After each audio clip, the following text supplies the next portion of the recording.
You cannot hide your head in the sand on this one. It's going to be all over the news. CNN, Fox's News, MSNBC, BD. If you ain't heard it there, you're going to hear it here first. Welcome to Opinion Daddy. You is about to get an earful. Forget about the war on Christmas, Daddy. ABG, this big old company, decided that they're going to have a new war on two fronts. Number one, they said, we're going to fight the American institution of marriage. And number two, the worst crime of them all, they're going to fight the ability to somebody have an Elvis impersonator at their wedding. I can't do this right now.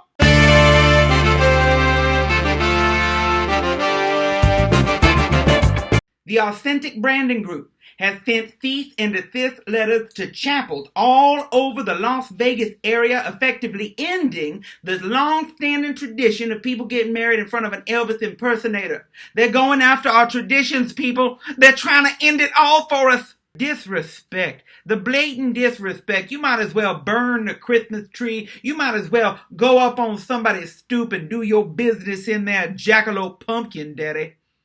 Authentic Branding Groups is a company that owns all types of entertainments and lifestyle things. Basically, they own clothing and they also own a bunch of dead peoples.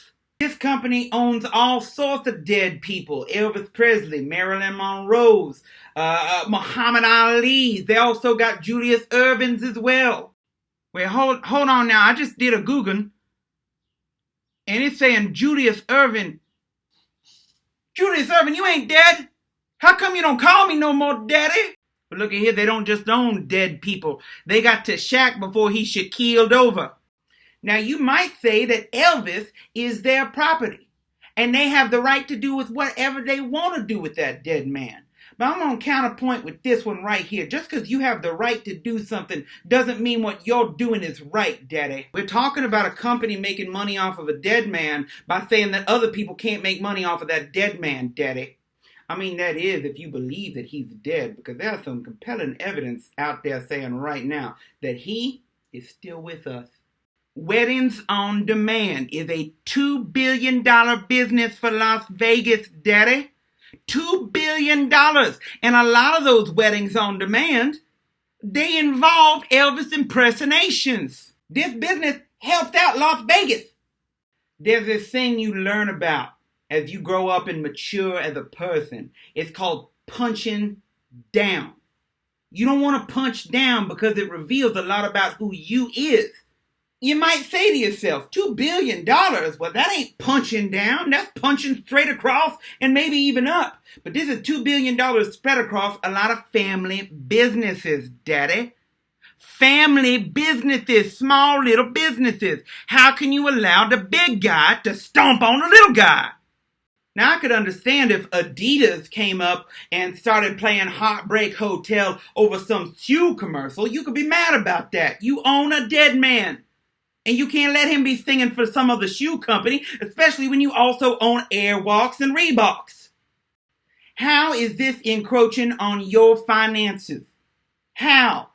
Are you going to set up your own chapels now? Is that the business idea? You say, hey, you think an impersonator is good? Wait till you see our clone of the king. He's ordained. And I don't understand why you want to attack marriage anyway. The right to a speedy marriage is protected under the 6th Amendment of the Constitution of the United States. Now, you can go on and Google that your own self. Maybe I should look it up. I can't help but take this personally, Daddy. I've been married 8 damn times. 6 of those times was legal. And all 6 of those times was in front of 4 different Elvis impersonators. Look at here. I got at least 3 more marriages left in me. It's official. This here is a boycott. No more Izod's, Van Housen, Brooks and Dunn's brothers. You're cut off. You bunch of Aeropostale imposters. Forever 21. How about never 21? Eddie Bauer ain't got no power here, Daddy. What else you got? You got Fredericks of Hollywood, huh? But I might still go in there. But I ain't gonna buy nothing, Daddy. Because it don't fit. You know, there's one thing that I love above all, and that is love. Daddy, it's love. And this company's got no love for marriages. They got no love for Elvis Presley. Now listen, I know you're probably thinking, oh, I just wish he'd get off this soapbox, Daddy. And you're right. There's other things to be upset about. But I just hate to see this American tradition go the way of the dinosaur. Well, you know what? That is it for today, Daddy. Like if you want, subscribe if you like. I want to see you there, Daddy.